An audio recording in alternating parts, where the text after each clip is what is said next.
even asinine enough. He actually stated that contrasting religions, languages, and philosophic perspectives are bad for a country.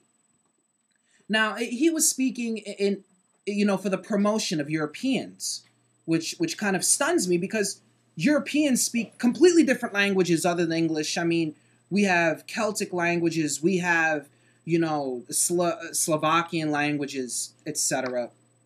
And Europeans also have different religions. In fact, today, theism is losing prevalence in Europe. European countries have experienced a decline in church attendance, as well as a decline in the number of people professing a belief in God, particularly in Protestant Europe. Funny, seeing as how in God we trust. The 2005 Eurobarometer poll found that 52% of citizens in the United Kingdom and members state that they believe in God. 18% express a positive atheism, while the remaining 30% fall under various non-theisms, including Wiccan and other pagan religions. United Kingdom is 60% Christian as a whole, so the other 40% must deviate from the white Anglo-Saxon Protestant, that which is being expressed with so much fear today, especially by Jared Taylor and all other white supremacists in our media and our government. To move on, from 1880 and to 1924, large numbers of Yiddish-speaking Jews arrived from Eastern Europe, settling in New York cities and other large cities. Now, isn't that funny? I didn't think that Jews were white. In fact, the majority of Jewish peoples derive from Palestine, if I remember correctly. In fact, it is the Palestinians that are warring with the Jews, and that has lasted for over 2,000 years.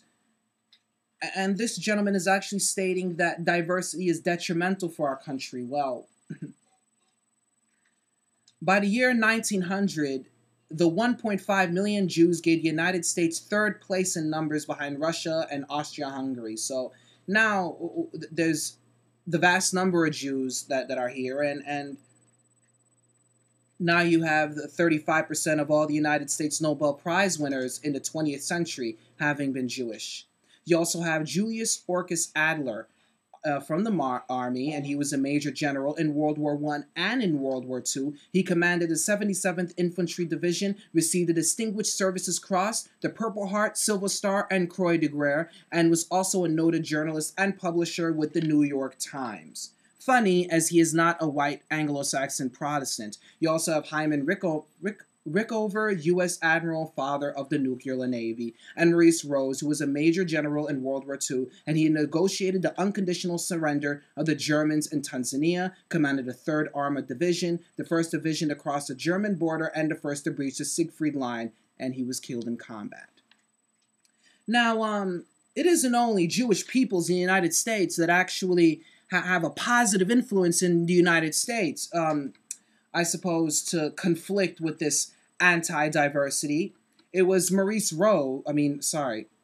It was a few people that know that the first clock was made in the United States, which kept accurate time for 40 years, made entirely of wood, and was produced by a black man in the early 18th century named Benjamin Banneker.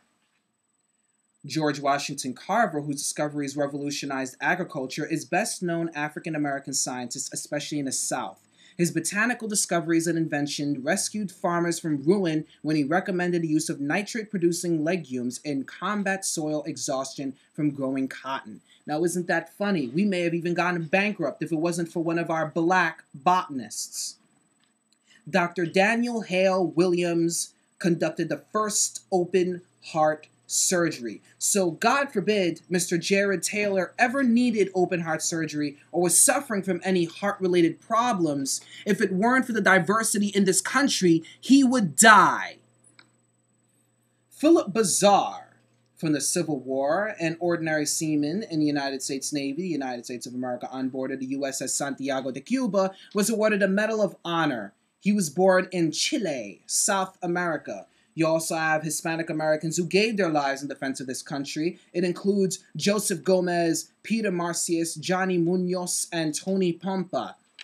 I want to outline these last three because they are the only three brothers in their family. It is Joseph Sandoval, Frank Sandoval, and William Sandoval. All three of these Hispanic Americans gave their lives in defense of this country, and they even gave their families and their legacy in defense of this country, and yet Mr. Jared Taylor and other white supremacists want them out. He also stated that John Jay gave thanks that homogeneous people of a similar background founded this country. Well, why would he say that? Not because he was against diversity, but instead it attributed to less rhetoric and similar goals and pursuits, and there wouldn't be a schism. Therefore, there will be no leading civil war, which occurred anyway, but that was due to a racial discrepancy instigated by white supremacists.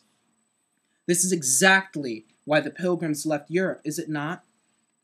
Oh, and also, as a side note, John Jay was Episcopal. Most of our founders were Protestant, which are against the Church of England, and Episcopal, prior to, the Civil War, was known as the Church of England. Just for that little bit of historical irony, I suppose. Now, one of the Kennedys has spoken against hyphenated Americans. Now, this man actually said that hyphenated Americans is a negativity, and that actually supports the argument against diversity, that we don't want hyphenated Americans, we just want white Americans. Hyphenated Americans promote separatism, for example, African American, as opposed to simply American.